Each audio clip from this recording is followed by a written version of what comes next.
Ladies and gentlemen, there is a kind of pain that does not bleed, but echo-escately relentlessly in the heart. It is pain of betrayal when someone you trusted with your soul shatters it without warning. But stay with me, because it'll be the end of this journey. You will not just understand the pain, you will know how to walk through it and come out stronger than ever. Before there comes armament in every life, when the foundation you trusted gives way beneath your feet, it is not always sudden. Sometimes it's a slow unraveling, a smile that doesn't quite reach the eyes anymore, a silence where once there was laughter, a shift in energy you can't explain. Other times it hits like thunder, one act, one decision, one truth that slices through illusion you clung to, and there itis the betrayal to be betrayed is to feel the ground collapse beneath your spirit. You question everything, every word they said, every moment you shared, every promise that once felt sacred. The shock doesn't merely cut it confused, because it's not just about what was done, it's about who did it. And when it saw me on close, someone trusted, someone you let inside the fortress of your soul. It shakes the very architecture of your identity. But here's the quiet truth most people won't say out loud: being betrayed deeply does not make you unworthy. It doesn't reduce your value, even though it feels like it.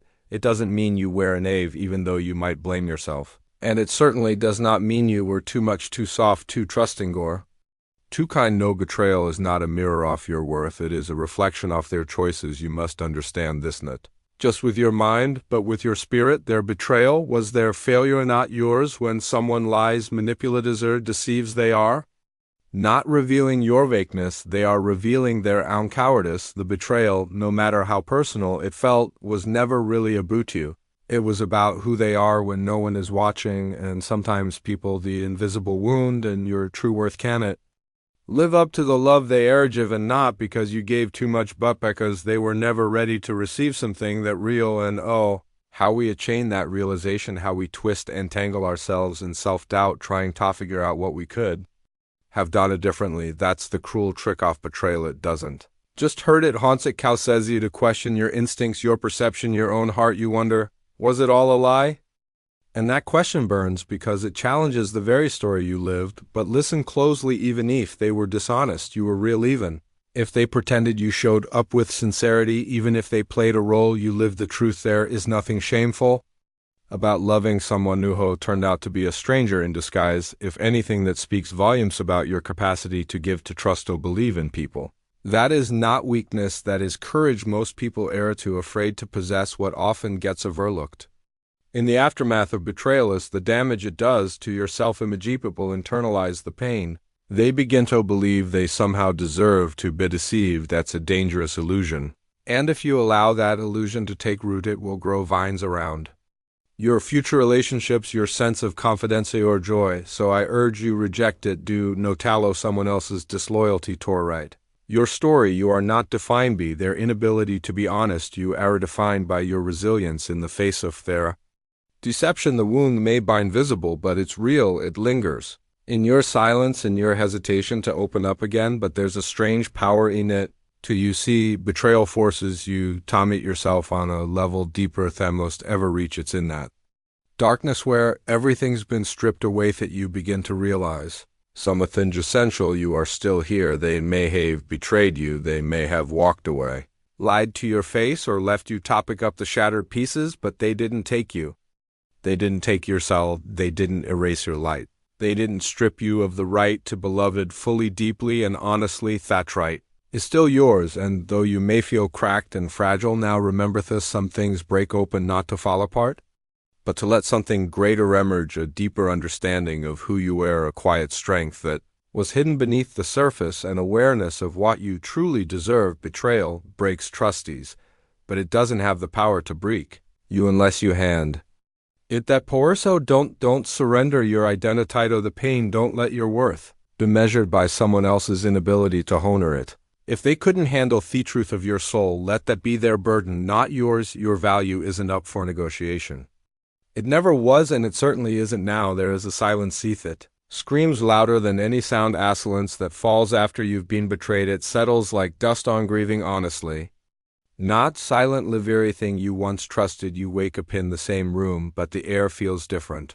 You walk through familiar streets, but everything feels distant, and within you there's an ache that has none of the heaviness that words cannot carry. This is grief, and grief when born from betrayal is unlike any other, because it's not just the loss of a person, it's the loss of meaning, the loss of belief, loss of innocence you thought they were.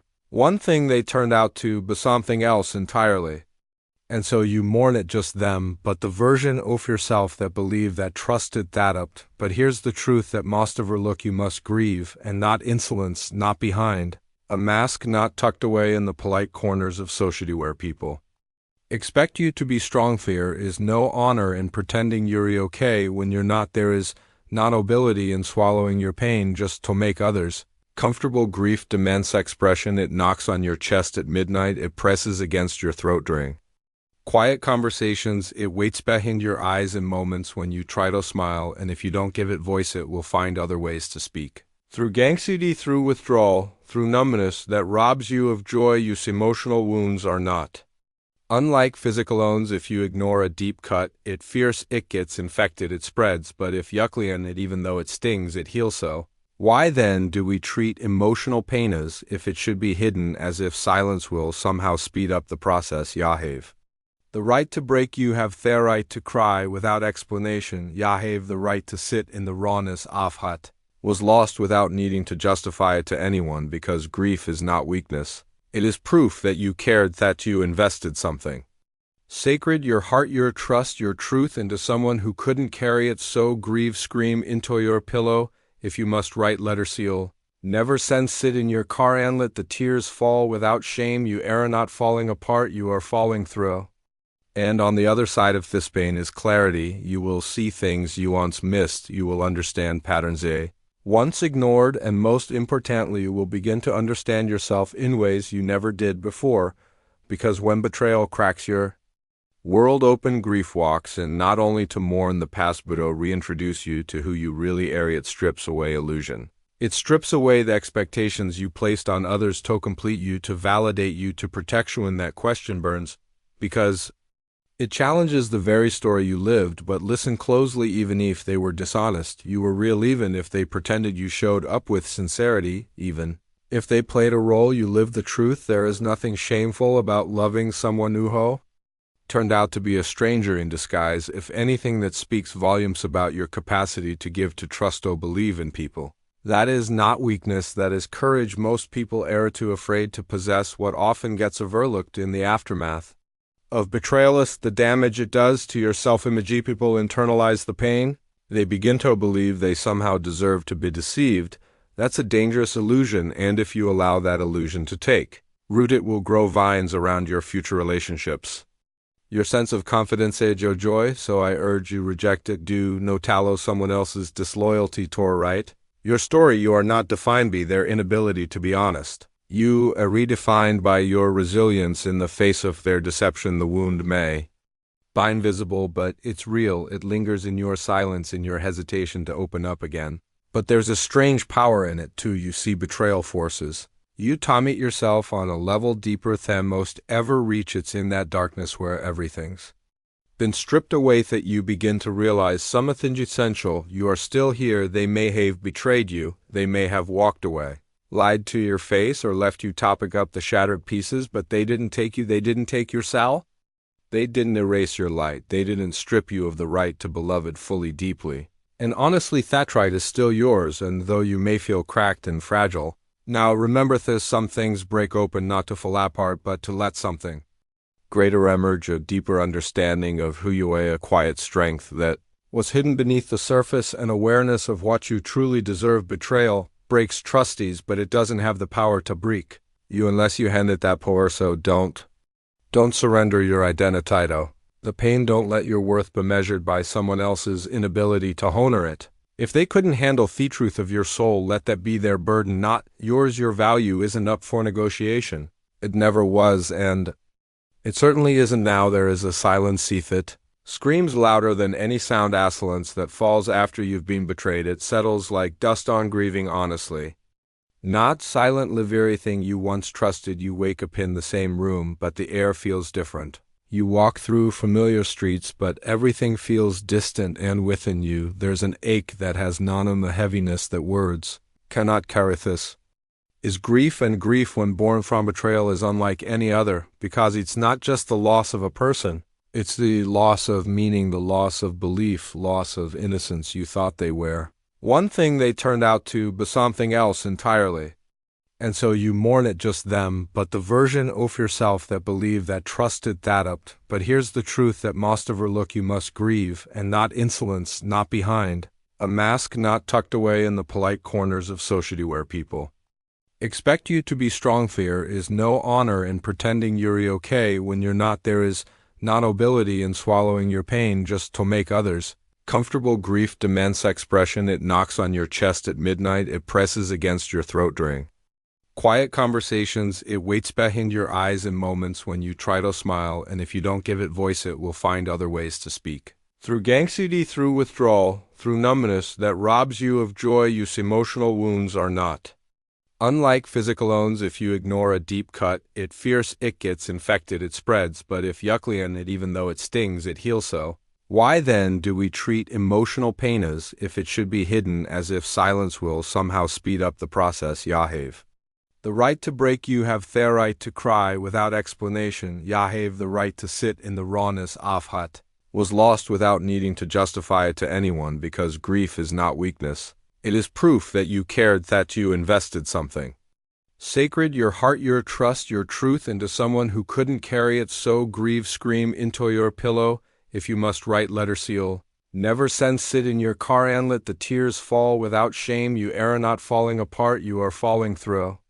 And on the other side of this pain is clarity. You will see things you once missed. You will understand patterns once ignored, and most importantly, you will begin to understand yourself in ways you never did before, because when betrayal cracks your world open, grief walks in, not only to mourn the past, but to reintroduce you to who you really are. It strips away illusion, it strips away the expectations you placed on others to complete you, to validate you, to protect you, and it shows you that you are Theon who must now rise.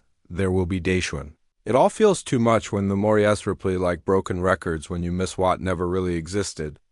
When you wonder how someone could look you in the eyes and still betray, you don't rush past those days. Sit with them, invite them, and feel every drop of it, because pain that is felt fully is pain that doesn't stay forever. This is the work no one talks about, not the glamorous kind, not the kind you post about, the quiet internal work of healing a soul that's been torn by someone else's hands. It's not linear, it's not pretty, it's not fast, but it is yours, and it is sacred. Let yourself feel, let yourself remember, let yourself fall apart, not to remain broken, finding the lesson behind the pain, but to find out which pieces truly belong. Because one day, not today, maybe not tomorrow, but one day, you will look back and realize you didn't die from the betrayal.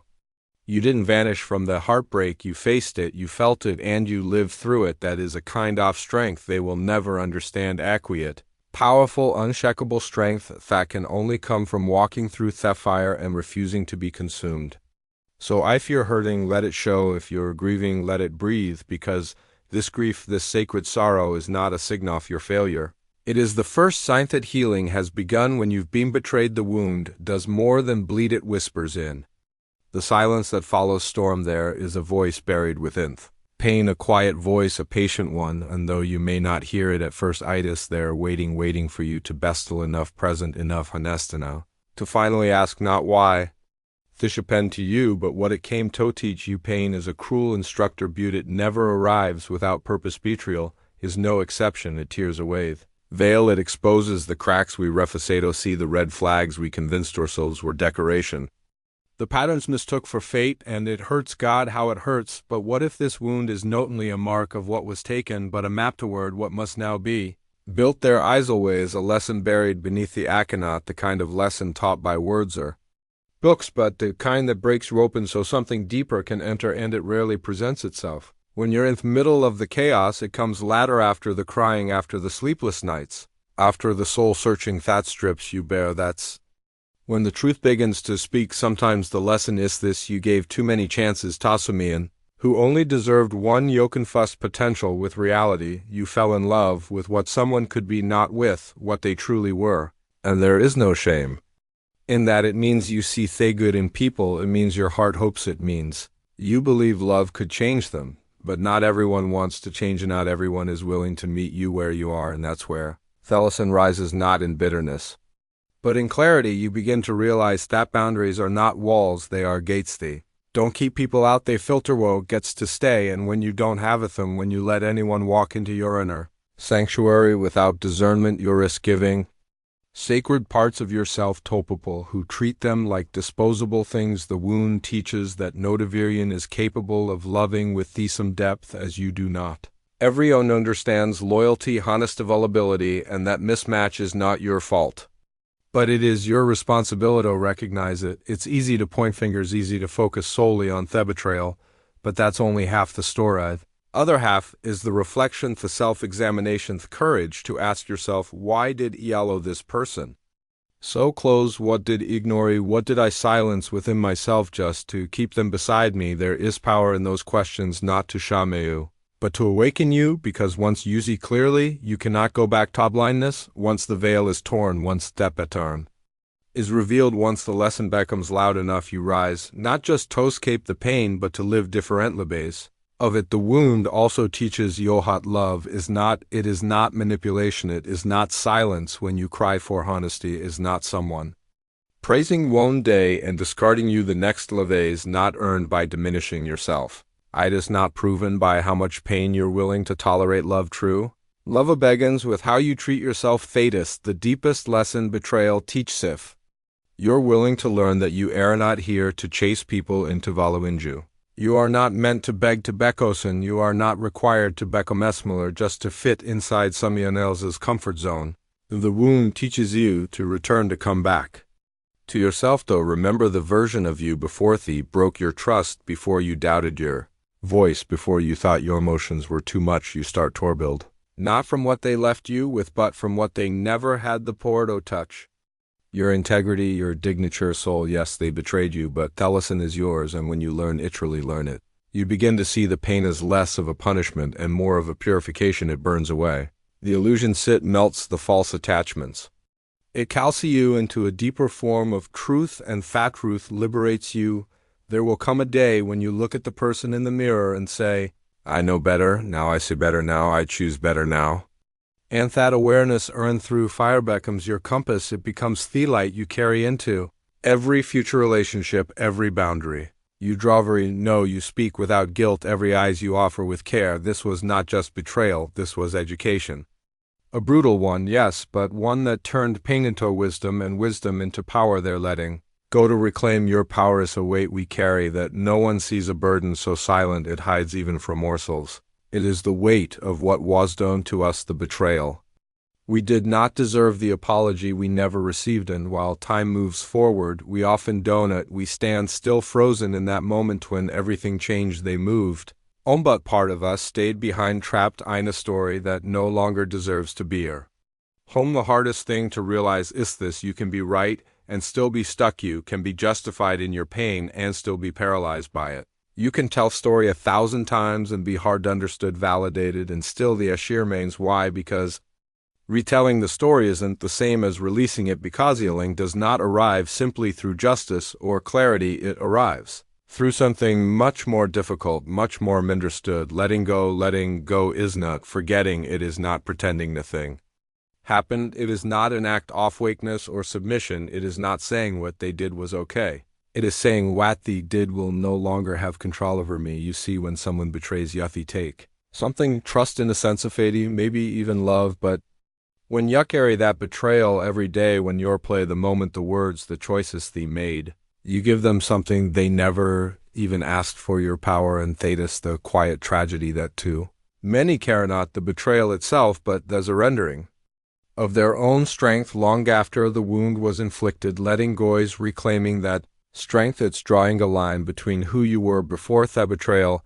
and who you must now become. It is understanding that pain may visit, but it must not be allowed to settle. It may not, but you do not have to let it live inside you. And yes, letting go hurts. It requires mourning a future that will never happen. It means accepting that some people will never understand the damage they caused. It means walking away from The fantasy that one day they'll see the perfect words make it right, make sense, but that day may never come and your life is far too sacred to wait for someone else awakening. There is a kind of karga that is quiet, steady, deeply internal. The courage to say, I release you. Not because you deserve it, but because you deserve peace, you deserve nights without the weight on your chest, you deserve mornings that are not clouded by yesterday's ghosts, but peace does. Note Arv wrapped in apology, it arrives when you decide. The pain has stayed long enough, the mind will resist this. It will tell you letting go is losing, it will tell you that holding on means staying strong. But there is no strength in clinging to pain that is not strength, it is fear dressed in armor real. Strength is found in surrender, not to the betrayer, but to the truth that healing cannot coexist with chains. It is terrifying, yes, to loosen your grip on astery that once defined you, because I few. Let it go, who will you be without Ifit is the question. Most fear to face, but here this you will be you again, not same version. No stronger, wiser, sharper, more discerning, but still you, and that is a version worth fighting for. Letting go is a decision made over and over. It is not one grand moment, it is 1,000 quiet choices. The choice not to text, the choice not to stalk their pages, the choice to sit with your sadness rather than numb it, the choice to remind yourself. This story is no longer mine. There will be days when the weight redder shat is normal, that is human, but Yah will also notice it stays for shorter periods, it visits with less power because you are changing, you are no longer its host, you have stopped feeding get attention, memory, energy, and it begins to wither. That's how it works, that's how healing takes root. Letting go is not an ending, it is an invitation to reclaim the energy that was once spent surviving, to redirect it into something that nourishes you, into relationships that uplift, into boundaries that protect, into passions that remind you what it means to live beyond the wound. And you'll know it's working not when you forget what happened, but when you remember it without collapsing. When their name no longer summons a storm inside you, when story can be told without it owning your voice. That's freedom, that's what you are walking toward when someone breaks you in the place where you trusted them the most. Something dangerous can begin to form quietly, subtly, like a shadow creeping beneath your skin. A false idea takes root, the idea that you are the damage, that their betrayal somehow says something about you, that because they walked away or discarded you like you are not what they did to your placeable, then you must not have been now, not strong enough, not smart now, not worthy enough to be treated with care. That is the lie, that is the poison, and unless you confront it, unless you shine a light directly into it, it will shape the way you see yourself long after they're gone. There is a sacred truth you must begin to accept, not with your mind alone, but with your whole being. You are not what they did to you. You are not defined by someone's inability to love you. You are not the product of their dishonesty, their weakness, or their cruelty. You are not their bad decision. You are not their mistake. You are the one who stood in the storm and stayed true to yourself. You are the one who gave sincerely. You are the one who showed up when it would have been easier to run, and that matters, that counts for something, that speaks to who you are. So many carry the weight off someone else's betrayal as if it's a reflection of their own value. It's not. Adiamon does not lose its worth just because someone failed to recognize it and love. Real love is not a currency that runs out when it's rejected. It is still there within you, waiting to be offered again. More wisely, more carefully, but still whole. There's a danger in letting pain rewrite your identity. When betrayal strikes deep, we begin to see ourselves through the eyes of the one who wounded us. Their rejection becomes our mirror, their silence becomes our soundtrack, but their failure to see your worth does not mean it isn't there. It only means they were not equipped to honor it. Do not wear their mistake asai or name. Do not let their absence echo louder than your presence. The story of who you are is not written in their choices. It is written in your responsing. How you rebuild and how you rise. And rising doesn't always mean roaring back into the world with fire and fury. Sometimes rising means quietly deciding, I will not shrink to fit the space of my own left behind. It means waking up and choosing not to define yourself by the worst moment of your life. It means saying, that happened to me, but it is not me. You are allowed to hold the pain without becoming it. You are allowed to acknowledge what they did without letting it become your identity. Yes, they broke your trust, but that does not mean you are broken. It means you were open. It means you had the courage to give. That's a rare kind of bravery one. The world needs more of, not less. There is power in reclaiming your name from the labels Betrayal tries to place on you. Unlovable, weak, foolish. No, those were never yours to wear. Strip them off. They were placed in you by someone who could not carry the weight of your truth, someone who mistook your depth for something abused, not cherished. That's not your burden. You are still allies. The wound is real. Yes, the scar may remain, but a scar is not a flaw. It is a mark of healing. It means the pain treat to take you and failed it. Means festery continued even when you thought it couldn't, and that story, the one you are still writing, is filled with far more wrath than betrayal.